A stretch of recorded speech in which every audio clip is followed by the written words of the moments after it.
Okay. Here we go. We had started off with emails from Mauricio Pochettino. Latest thing, of course, for the US coaches is that link to Milan. It's all about this first sentence, really. No, I have not met with AC Milan. It may be possible my representatives met with AC Milan because they need to do their job. Of course, we have approaches, but that's a conversation. We have friends in football. My representatives work for me to try to find the best possibility for the future. That is normal. If a club came and said, oh, Mauricio, we want you, but you need to start tomorrow, I say, sorry, I commit with the US national team. Well, thank you so much. Yes. Thank you so much. Yes. Right. Should we do, will Pochettino be the coach of Milan at the start of the season, Gab? Let's start there.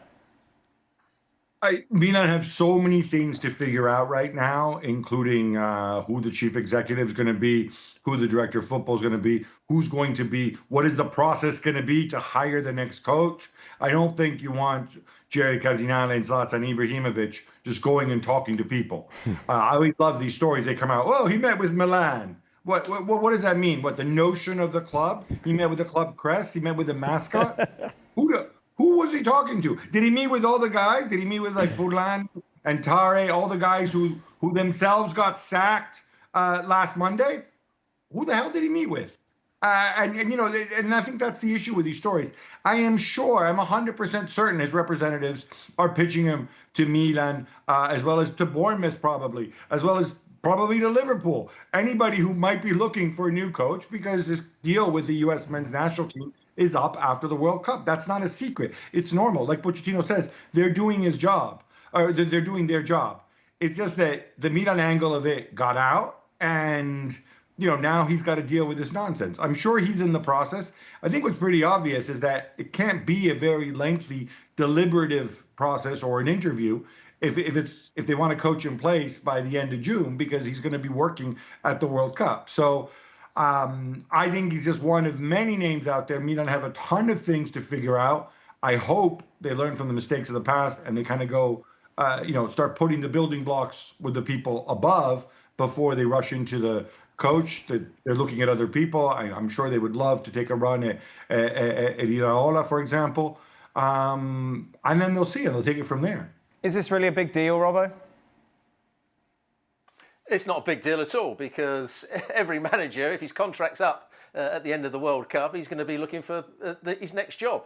The problem for him and the problem for his agents, or maybe they've caused it, that it's come out. So everybody thinks that he's disloyal to the US national team, but that's not really the case, as long as he does his job properly. Remember Lopetegui, when he was manager of Spain before, I think it was the Russian World Cup, he was the manager and let it out that he was going to sign for Real Madrid afterwards, and they sacked him 2 days beforehand. I don't think the US national team are going to do that to Pochettino, are they? So I don't think he's done too much wrong.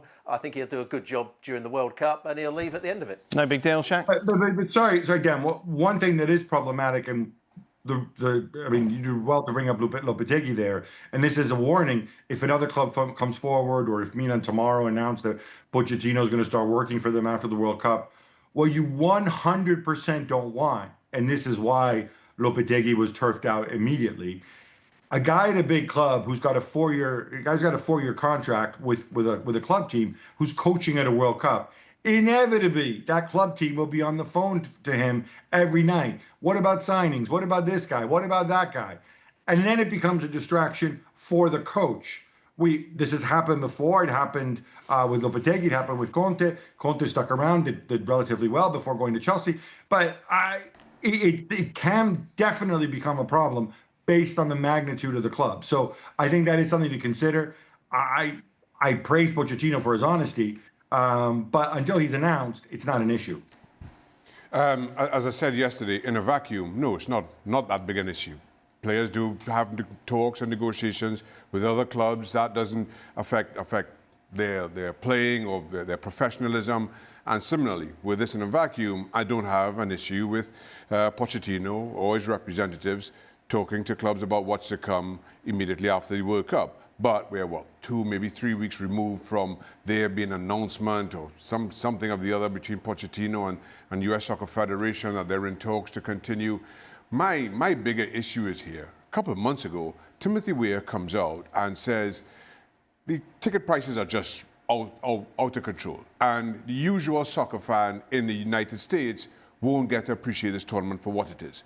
Pochettino came steaming out the traps to say that he had no place to discuss that he's a player, he's got to work up to think about, that's his focus, nothing else. You have an issue with Timothy Weah speaking up on behalf of US soccer fans, but it's okay to be carrying on conversations with a club about what's to come next. For me, the hypocrisy is just out to the roof on this one. Don't pass down judgment in this holier-than-thou way that Pochettino seemed to do it with Timothy Weah, and then come back now and try to explain to everybody, yes, it's all right. What's going on here? Nothing to be seen here. It's not me. It's my representatives. That it beggars belief for me.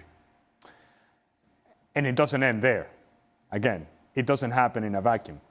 It was reported months ago when Spurs were looking desperately for a manager, that Mauricio Pochettino was indeed in conversations with Spurs. Those were the reports. In fact, when Spurs were playing against Atletico Madrid in Madrid, and Mauricio Pochettino was in the stadium, now the conversation there was he there to watch Johnny Cardoso, or was he there talking to Spurs? Now, those were the reports. Now, this is not something that I'm making up. Those were the news that were put out there. So this flirtation of Mauricio Pochettino with other jobs, instead of all the other jobs, instead of the one that he's actually right now in charge of a big moment in U.S. soccer history, which is hosting a World Cup. And he is the leader. He's in that leader position, and he is the one that then is flirting with everybody else. Again, it's not in a vacuum. If it was a one-off, you kind of go, well, yes, he's sorting out his future. That's understandable. But I don't know that you do this now.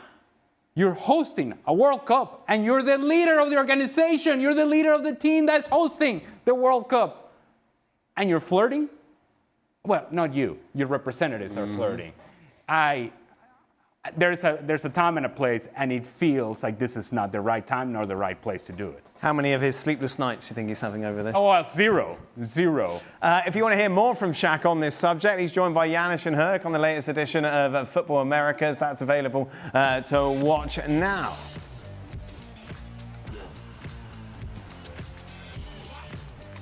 That is it. That brings us to the end of today's show. Be sure to stay tuned, though. Plenty of questions on Extra Time. As always, a smorgasbord of subjects, including what's the best meal that you've ever had? Oh, simple as that. So I look forward to Gab's answer. Good Lord. Yes. Ham and pineapple pizza. Stay with us.